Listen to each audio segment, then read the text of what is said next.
Hello friends, तो episode start करने से पहले अगर आपने अभी तक हमारा चैनल सब्सक्राइब नहीं किया है तो सब्सक्राइब कर लें और नोटिफिकेशन बेल को भी प्रेस कर दें। तो एपिसोड की स्टार्टिंग में हम देखते हैं कि एक जगह पहुंचने के बाद अंकल जियान चैन को झाड़ियों की दूसरी तरफ देखने को कहते हैं और जब वो आगे बढ़कर वहां देखता है तो वहां एक वाटरफॉल होता है और देखने में वो जगह बहुत खूबसूरत लगती है। तभी अंकल बताते हैं कि लास्ट टाइम यहाँ तुम्हारे फादर मेरे छिपने का वेट कर रहे थे। तभी जियान चैन देखता है कि वाटरफॉल में हार्ट लोटस जेल है और वो अंकल को वहीं रुकने को कहते हुए स्पीड में वाटरफॉल की तरफ चला जाता है और कुछ सेकंड्स में वापस आ जाता है। उसके हाथ में लोटस को देखकर अंकल जियान चैन से इसके बारे में पूछते हैं, जिस पर वो उन्हें बताता है कि ये एक हार्ट लोटस जेड है और इसकी हेल्प से किसी भी टूटे हुए या कटे हुए हाथ को हील किया जा सकता है। जेड को देखकर वो सभी लोग खुश हो जाते हैं। तभी जियान चैन कहता है कि अगर जेड वाली बात किसी और को पता चल गई तो हम प्रॉब्लम में पड़ जाएंगे, जिस पर अंकल सभी लोगों को जेड वाली बात सीक्रेट रखने को कहते हैं। तभी वहाँ पर एक आदमी आता है और वो जियान चैन को स्टूपिड बेबी बोलता है जिसका नाम चेंगिंग होता है। और जियान चैन के पूछने पर अंकल बताते हैं कि ब्लैक रॉक वाला चेंग फैमिली के टॉप 10 मार्शल मास्टर्स में से एक है और ये तब वहाँ मौजूद था जब तुम्हारे फादर गायब हुए थे। तभी हम देखते हैं कि शॉट लिए हुए चेंगिंग का एक साथी आगे बढ़ता है और जियान चैन से कहता है कि तुम्हारी हिम्मत कैसे हुई मेरी सिस्टर को ह्यूमिलेट करने की, और वो जियान चैन के साथ बेट लगाने की बात करता है।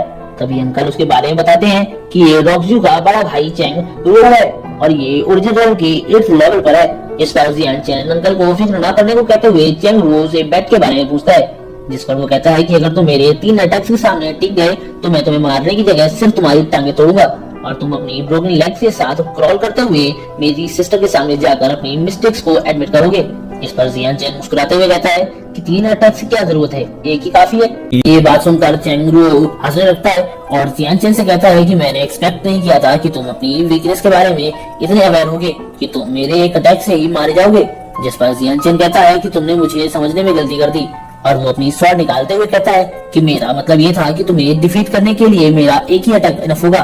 और इसी के साथ वो 3 स्ट्राइक्स ऑफ थंडर का यूज करता है, जिस पर चेंगिंग चेंगरू को अलर्ट करता है, बट वो इस अटैक से नहीं बच पाता है और उसका एक हाथ कट जाता है। फिर जियान चैन उसकी गर्दन पर स्वॉर्ड रखते हुए कहता है कि तुम मुझे अपना सारा ट्रेजर दे दो और मैं तुम्हें यहाँ से जाने दूंगा। जिस पर वो ऐसा प्रिटेंड करने लगता है कि उसके पास कोई ट्रेजर ही नहीं है और सोचता है कि इसे कैसे पता चला कि मेरे पास कोई ट्रेजर भी है। जिस पर जियान चैन कहता है कि अगर तुम ऐसा ही चाहते हो तो मैं तुम्हें मार कर ट्रेजर ले लूंगा। ये सुनकर चेंगरू डर जाता है और जियान चैन को वो ट्रेजर दे देता है जो स्पिरिट जेल होता है। और स्पिरिट जेल को देखकर जियान चैन उससे पूछता है कि ये तुम्हें कहाँ से मिला, जिस पर वो बताता है कि उसे ये माउंटेन ऑफ केओस की वैली में 200 माइल्स ईस्ट में मिला था। फिर वो जियान चैन से उसे जिंदा छोड़ने के लिए कहता है कि वो उसने सब कुछ बता दिया था, जिस पर जियान चैन गुस्से में उसे अपनी स्वॉर्ड से मार देता है।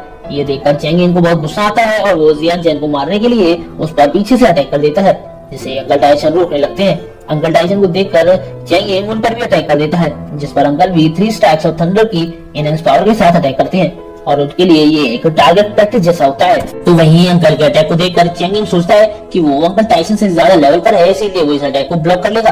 बट जैसे ही अंकल का अटैक उसे हिट करता है तो हिट करते ही उसकी शॉट टूट जाती है और वो इंजर्ड होकर पीछे जा गिरता है और उसे बिलीव नहीं हो रहा होता है कि अंकल ने उसे हरा दिया, क्योंकि कुछ दिन पहले ही वो कमजोर थे। इधर हम अंकल को देखते हैं जो चेंगिंग पर स्वॉर्ड पॉइंट करते हुए कहते हैं, मुझे बताओ कि टिक्सन कहाँ है, तुम मुझे बता दोगे तो मैं तुम्हें बख्श दूंगा। इस पर वो हंसते हुए कहता है कि तुम उसे कभी नहीं बचा पाओगे क्योंकि वो अभी तक मर चुका होगा। उसे बताते हुए बहुत खुशी हो रही होती है कि रॉकजू ने जियान चैन के जिंदा होने वाली बात पहले टियानलोंग को बता दी है और वहाँ तुम्हारे लिए हजारों शॉट्स वेट कर रही हैं। इस पर अंकल को बहुत गुस्सा आता है और वो अपनी शॉट से एक ही बार में चेंगिंग को खत्म कर देते हैं। चेंगिंग की बात को सुनकर जियान चैन को रॉकजू का प्लान समझ में आ जाता है। उसका प्लान 2 महीने बाद ली और चेंग फैमिली की मौजूदगी में उनको ह्यूमिलेट करने का होता है। फिर जियान चैन अंकल से बोलता है कि अब भी हमारे पास खुद को प्रिपेयर करने के लिए 2 महीने हैं, जिस पर अंकल बताते हैं कि जब 2 महीने बाद टाइम आएगा तो हम चेंगिंग और ली फैमिली को एक साथ नहीं रोक पाएंगे। इस पर जियान चैन कहता है कि मेरे पास एक प्लान है और वो टाइजन और अंकल टाइसन को जल्द से जल्द विलेज वापस जाकर बुजुर्गों और बीमारों को दूसरी सेफ जगह शिफ्ट करने को कहता है। इस पर अंकल पूछते हैं कि तुम करना क्या चाहते हो। इस पर वो बताता है कि मैं यहाँ 2 महीने तक प्रैक्टिस करके कल्टीवेट करना चाहता हूँ और जब रॉकजू और ली टियानलोंग आएंगे तो मैं खून का बदला खून से लूंगा। नेक्स्ट सीन में हम जियान चैन को वाटरफॉल पर प्रैक्टिस करता देखते हैं और वो कल्टीवेट करने के लिए स्पिरिट जेट का यूज करता है, जिससे स्पिरिट जेट की एनर्जी उसकी बॉडी में एब्जॉर्ब हो जाती है। इसके बाद जियान चैन उठकर स्पिरिट जेट को देखता है और सोचता है कि अगर इसमें थोड़ी और एनर्जी होती तो वो सीधे ओरिजिन रैंक के 9th लेवल में पहुंच जाता। फिर वो उस एंटी स्पिरिट जेट को पानी में फेंक कर और स्पिरिट जेट को ढूंढने के लिए वैली में जाने का तय करता है और वहां से आगे बढ़ जाता है। और अपनी हाई स्पीड से बहुत तेजी से वैली की तरफ बढ़ते हुए ऊपर से जंप मारकर एक जगह पहुंच जाता है जहां उसे की एनर्जी बहुत स्ट्रॉन्ग फील हो रही होती है। इसका मतलब कि वो वैली के पास पहुंच रहा था। तभी हम देखते हैं कि उसकी तरफ एक लड़की हेल्प मांगते हुए आती है और वो अपना नाम ज़ेंग युएन बताती है, जो ज़ेंग फैमिली से होती है, जिसके पीछे कई सारे लोग उसे पकड़ने के लिए पड़े होते हैं और वो उनसे बचने के लिए जियानचेन के पीछे छिप जाती है और वो सभी लोग उन दोनों को चारों तरफ से घेर लेते हैं। तभी उनका लीडर जियानचेन की तरफ बढ़ता है और जियानचेन से कहता है कि मैं तुम्हें एक मौका दे रहा हूँ, अगर तुम अपना एक हाथ काट कर अपना सारा वैल्यूएबल आइटम यहाँ छोड़ दोगे तो मैं तुम्हें जाने दूंगा। इस पर वो कहता है कि वैसे तो मुझे दूसरों के काम में दखल देना पसंद नहीं है, बट तुमने मेरे सामने ऐसी शर्त रखी है, इसीलिए मेरे 3 बार ब्रेथ लेने से पहले तुम लोग मेरे सामने से गायब हो जाओ।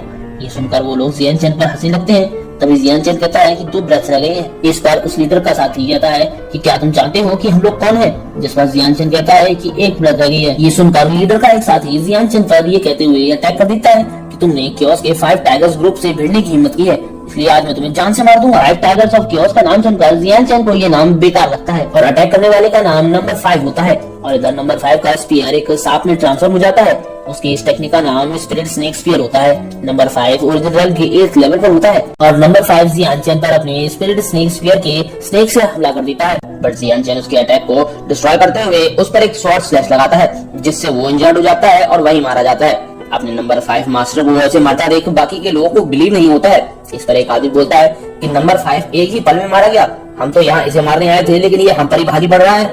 तो वहीं दूसरा आदमी जियानचेन को गुंडा बोल रहा होता है, जिस पर जियानचेन बोलता है कि तुमसे किसने कहा कि मैं तुम कुत्तों का आज खाना बनने वाला हूँ जो तुम लोग यहाँ मुझे मारने चले आए। तभी वो लोग जियानचेन को अपने ओरिजिनल रैंक के 9th लेवल की पावर दिखाने के लिए उस पर अटैक कर देते हैं। तो ये देखकर ज़ेंग युएन डर जाती है और जियानचेन को अलर्ट करती है और जियानचेन भी इस झुंड को प्रैक्टिस डमी के तौर पर यूज करते हुए 3 स्ट्राइक्स ऑफ थंडर का यूज करता है और उसके एक ही स्लैश से वो लोग इंजर्ड होकर दूर जा करते हैं। फिर जियानचेन उन लोगों पर गुस्सा करता है और कहता है कि तुम लोगों की हिम्मत कैसे हुई दूसरों का सामान चुराने की।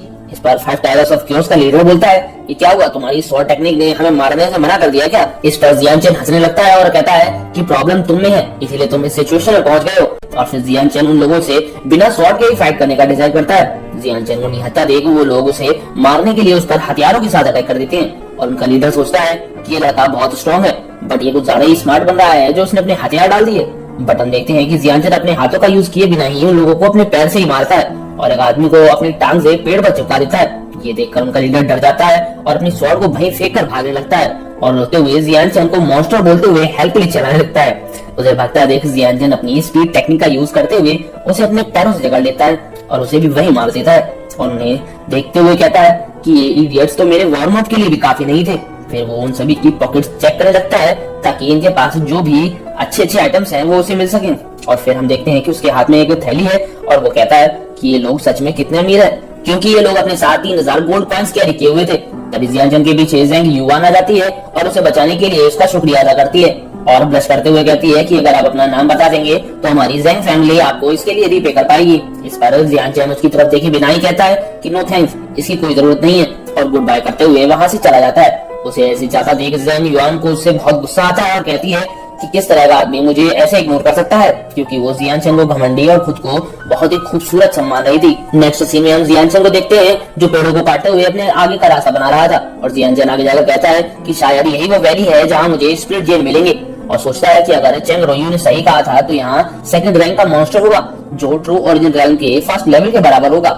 इसीलिए वो अलर्ट हो जाता है और तभी उसे किसी के रेंगने की आवाज सुनाई देती है और जहाँ से आवाज आई होती है जियानचेन उस तरफ देखता है और फाइट के लिए रेडी होते हुए उस बीस्ट को बाहर निकलने को कहता है और इसी के साथ वहाँ पर एक बड़ा सा स्नेक बीस्ट आ जाता है और वो जियानचेन को देखते ही एक दहाड़ मारता है। उसे देखकर जियानचेन सोचता है कि ये तो 2nd लेवल का बीस्ट है जो कि पर्पल स्नेक ब्लडी पाइथन है।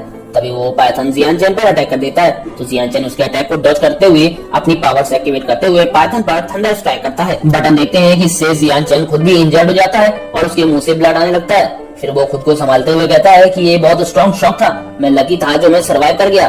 तभी वो पाइथन इंजर्ड होने की वजह से वहाँ से भागने लगता है। उसे वहाँ से भागता देख जियानचेन उसे रोकने के लिए उस पर फिर से थंडर स्ट्राइक करता है और वो पाइथन पर कंटिन्यूअसली थंडर स्ट्राइक का यूज करता है। वो पाइथन फाइनली मारा जाता है। फाइनली उसके मरने पर जियानचेन चैन की सांस लेता है क्योंकि उस पाइथन का स्केल बहुत स्ट्रॉन्ग था। फिर वहाँ पर एक केव को देखकर वो कहता है कि इसे देखकर लगता है कि ये बीस्ट इसे ही गार्ड कर रहा था, इसका मतलब वहाँ डेफिनेटली कुछ अच्छा आइटम होगा। और वो उस केव को चेक करने के लिए उसमें अंदर चला जाता है और जब वो अंदर जाता है तो वहाँ उसे एक स्पिरिट वेल दिखाई देता है जिसे देखकर वो खुश हो जाता है और कहता है कि मैंने यहाँ एक स्पिरिट वेल को एक्सपेक्ट नहीं किया था। लगता है कि हेवन मुझसे खुश है। फिर वो कल्टीवेट करने के लिए उस स्पिरिट वेल में एंटर कर जाता है और अपने हेवनली ट्रांसेंडेंस व्हील को बाहर निकाल लेता है और उसे एक्टिवेट करते हुए कल्टीवेट करने लगता है। फिर वो सोचता है कि यहाँ स्पिरिट वेल के इस वाटर में इतनी की एनर्जी है कि मैं आराम से ट्रू ओरिजिन वेल में पहुंच सकता हूँ और ये मेरी बॉडी स्टाइल को सूट करने वाली मार्शल स्पिरिट्स की स्टडी के टाइम को भी सेव करेगा। फिर हम 20 दिन बाद का सीन देखते हैं जहाँ जियान चैन अब भी कल्टीवेट कर रहा था। फिर वो अपनी आंखें खोलता है और गोल्डन लोटस को एब्जॉर्ब कर लेता है और वो ट्रू ओरिजिन रेल्म के 3rd लेवल पर पहुंच गया था और सोचता है कि यह अफसोस की बात है कि इस जगह को हम लिंक फैमिली को ट्रेन करने के लिए ट्रेनिंग एरिया में नहीं बदल सकते हैं। तभी जियान चैन को बाहर से आवाजें सुनाई देने लगती हैं और जेंग फैमिली के लोग वहां आ गए थे और वो बीस्ट को मरा देखकर केव में एंटर करने वाले को मारने की बात कर रहे थे क्योंकि ये केव जेंग फैमिली की थी। जेंग फैमिली का नाम सुनकर जियान चैन को याद आता है कि उसने जिस यंग लेडी को बचाया था वो भी इनकी ही फैमिली की थी। इधर जेंग फैमिली का एक बंदा केव के बाहर खड़ा होकर अंदर वाले आदमी को बाहर आने के लिए कहता है। इसका मतलब वो जियान चैन को कह रहा था और कहता है कि फिर मत कहना कि हमने वॉर नहीं किया था, ये केव जेंग फैमिली की टेरिटरी है। तभी जियान चैन उसे चिल्लाने के लिए मना करते हुए बाहर आ जाता है और कहता है कि मैं तुम्हारी वार्निंग को सुनकर क्यूरियस हो गया हूँ। और इसी के साथ हमारा ये एपिसोड यहीं खत्म होता है। वीडियो पसंद आए हो तो लाइक शेयर और कमेंट करना ना भूलें। Thanks for watching.